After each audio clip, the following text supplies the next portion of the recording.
Assalamualaikum warahmatullahi wabarakatuh. Bismillah, alhamdulillah. Wassalatu wassalamu ala rasulillah wa ala alihi wa sahbihi wa mawala. Wala hawla wala quwata illa billah.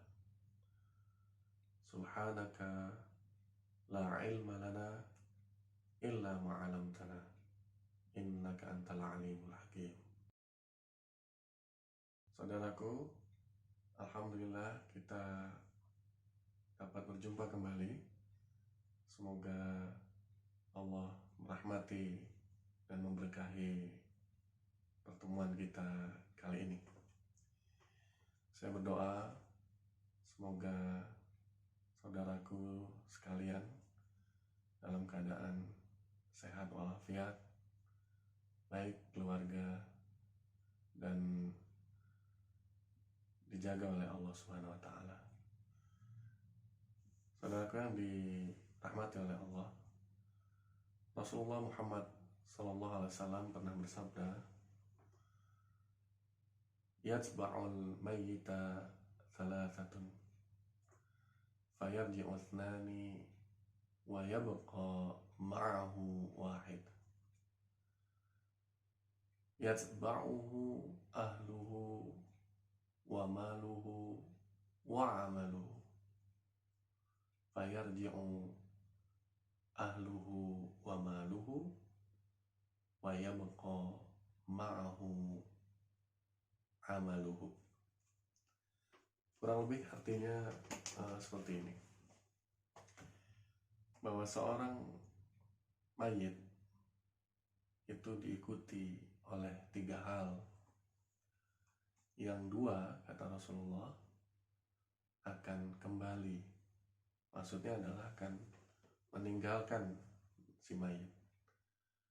Sedangkan yang 1, wa yabqa ma'ahu, akan kekal, akan bersama dia.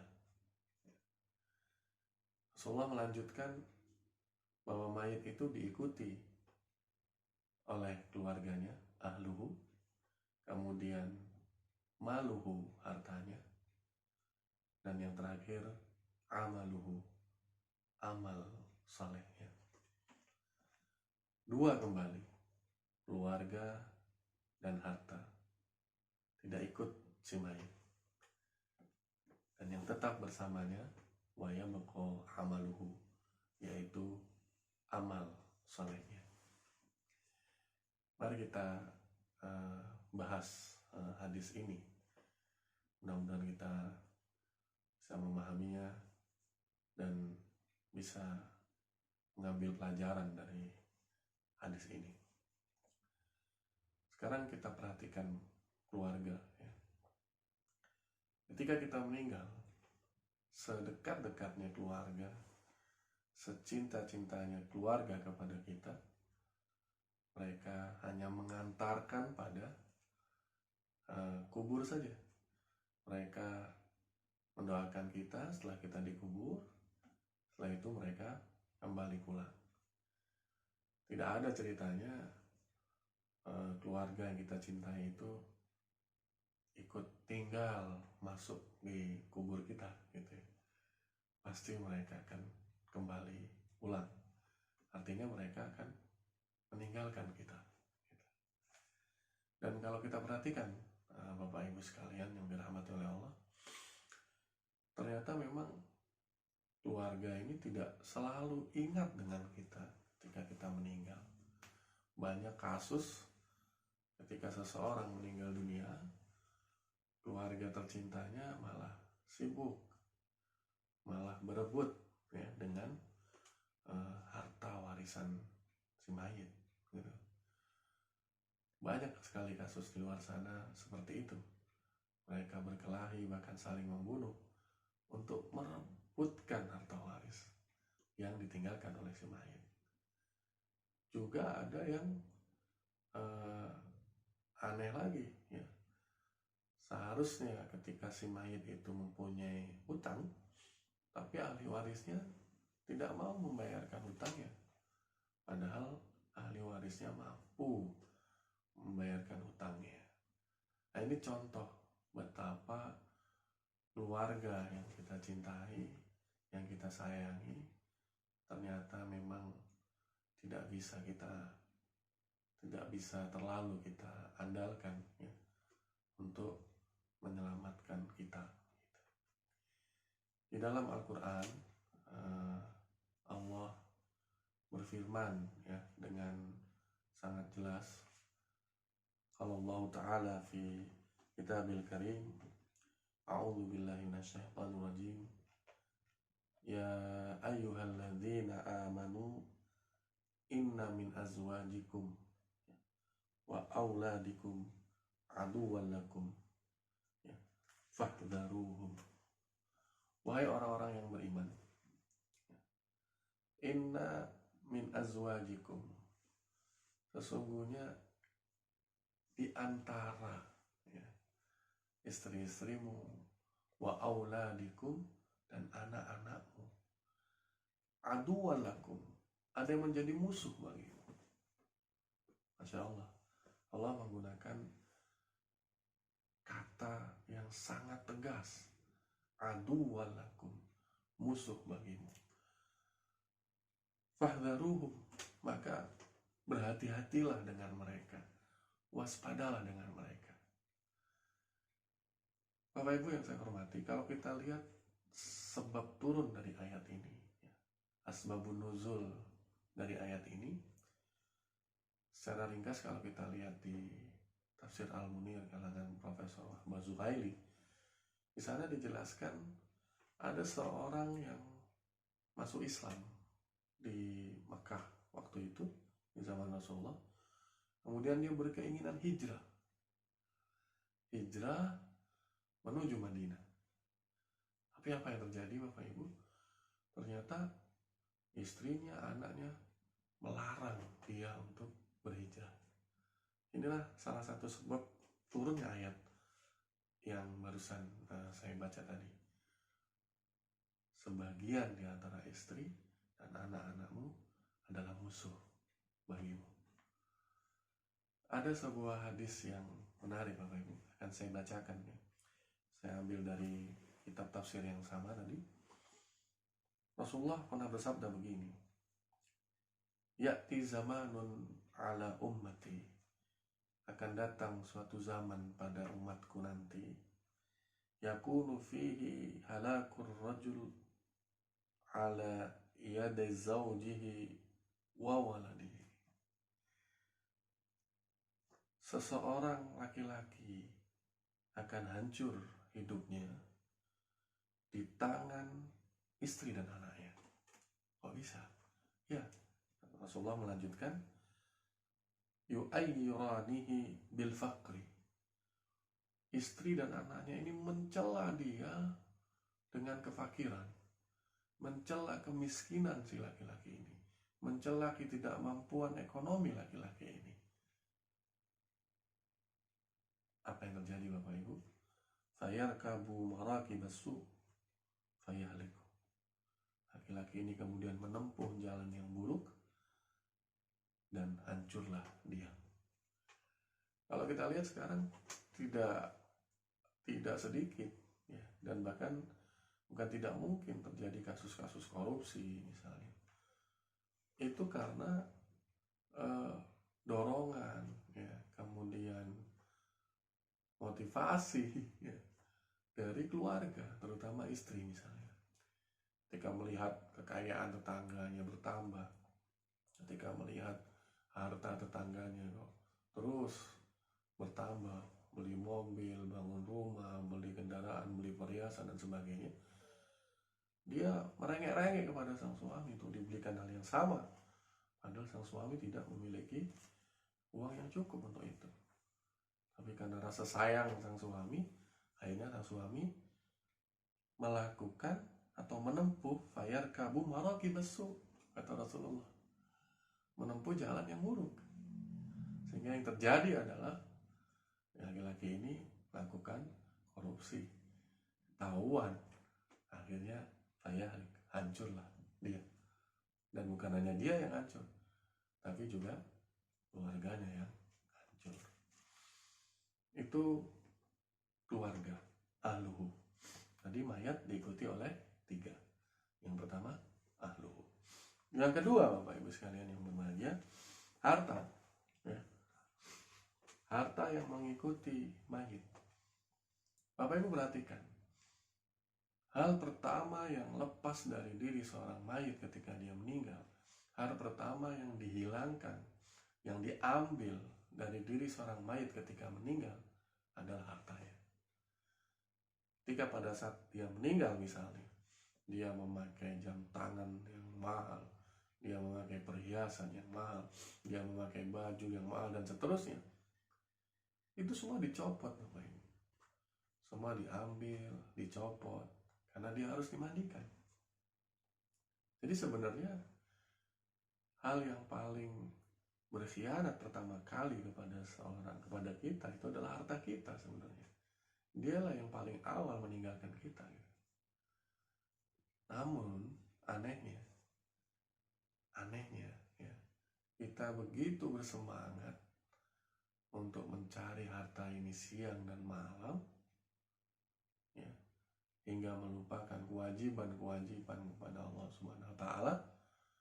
Bahkan untuk mendapatkan harta ini, kita sampai melakukan hal-hal yang tidak benar.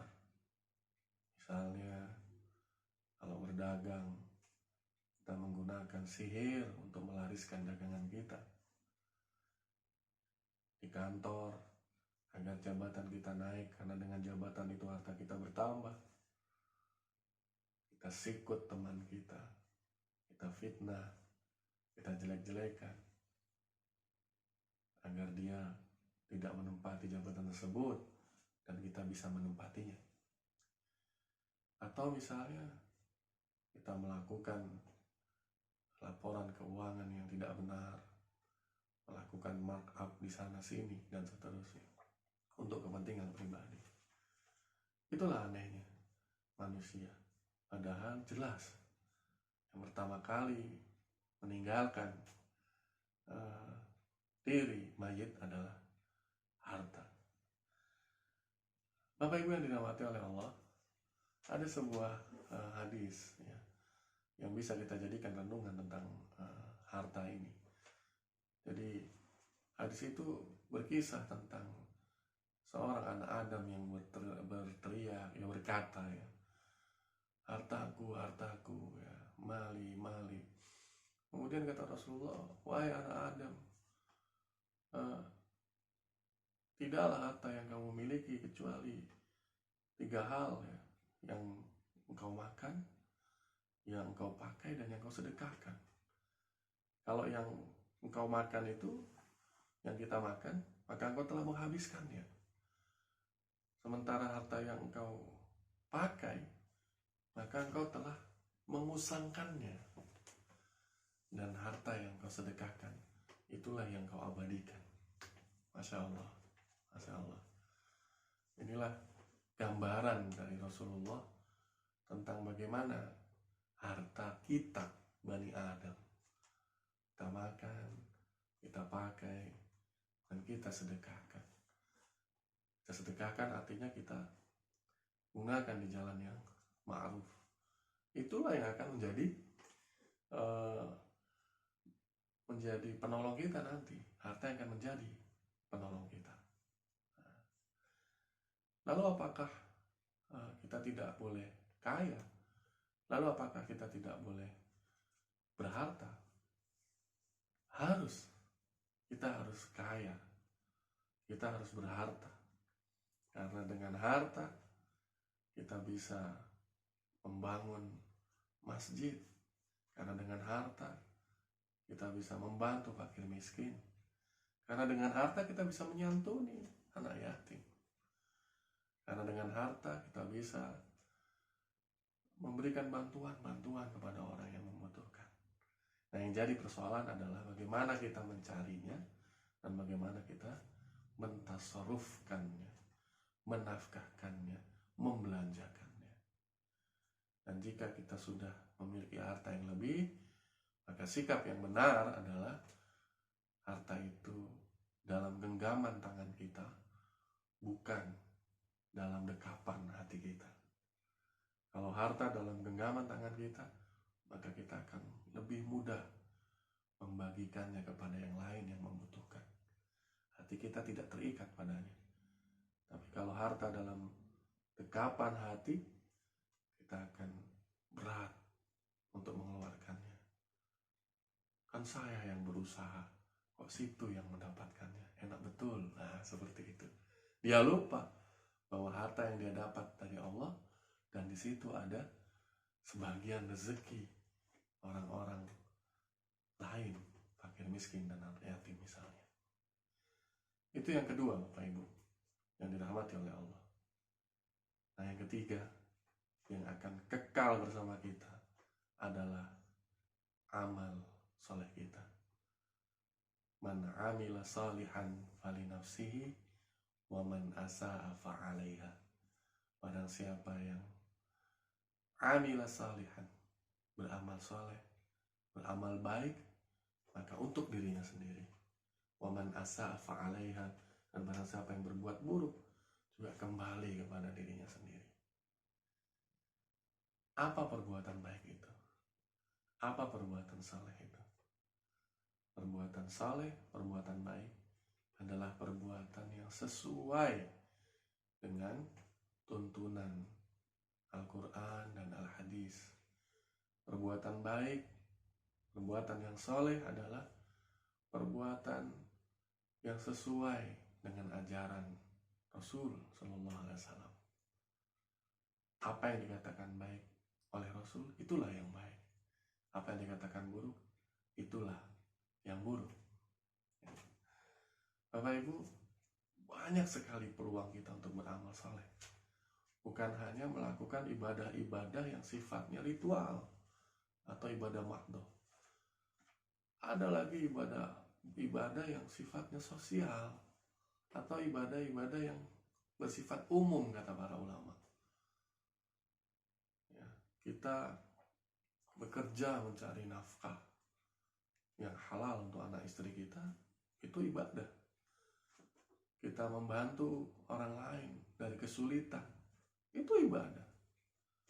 Bahkan di dalam Islam itu kesalehan kepada orang lain itu sangat ditekankan.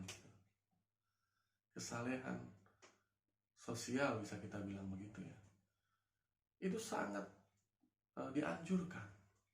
Ya, sangat dianjurkan. Nah, bagaimana kita melihat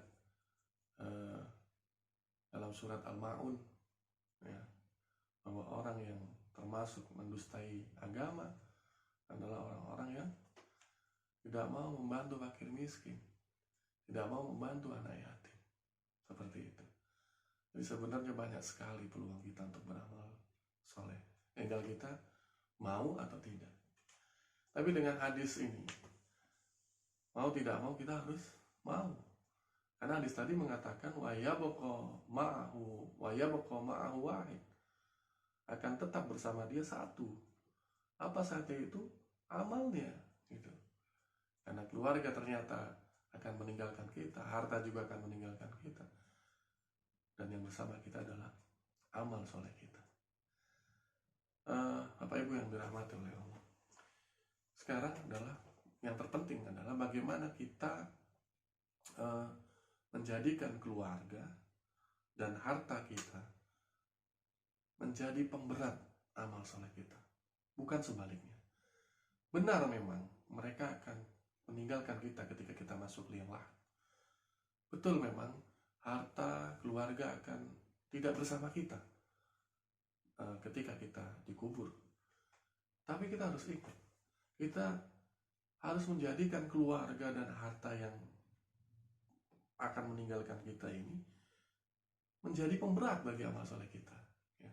Bagaimana caranya? Nah, caranya sebagaimana hadis yang sangat masyhur yang sudah sering kali kita dengar, bahwa ketika anak Adam itu meninggal dunia, ya, in qata'a amaluhu, semua amalnya terputus kecuali dari 3 hal. Yang pertama, sedekah jariyah, wakaf. Mana harta kita itu kita gunakan untuk hal-hal yang baik, wakaf misalnya, bersedekah misalnya. Nah, ini ternyata bisa menjadi pemberat amal soleh kita. Ketika kita meninggal, wakaf yang kita berikan tetap digunakan oleh orang, itu terus mengalir pahalanya kepada kita. Kemudian yang kedua, ilmu yang bermanfaat. Dengan harta pun kita bisa masuk ke kategori ilmu yang bermanfaat. Misalnya bagaimana? Ya misalnya kita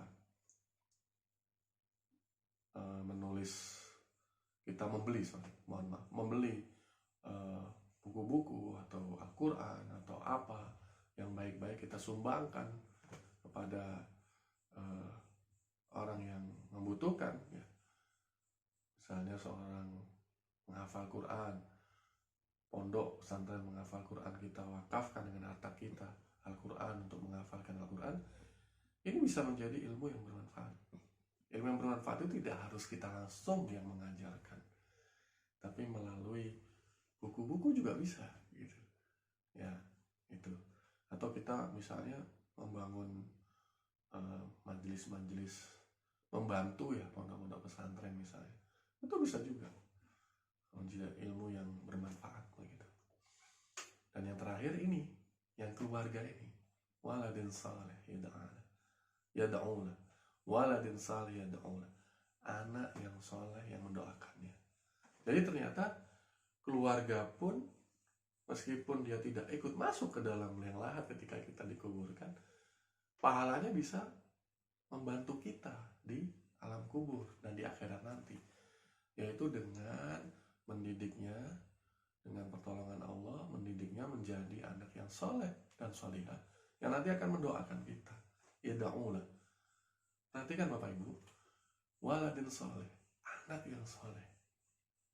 Bukan sekedar anak, tapi di situ di hadisnya waladin soleh yad'una, anak yang soleh yang mendoakan, gitu, yang mendoakan kita. Nah, inilah yang terus harus kita lakukan. Kita harus merubah diri kita, bagaimana kita mendidik anak kita menjadi anak yang saleh. Demikian Bapak Ibu, apa yang bisa saya sampaikan kali ini, bahwa yang akan kekal, yang akan bersama kita, menemani kita di alam kubur adalah amal saleh kita.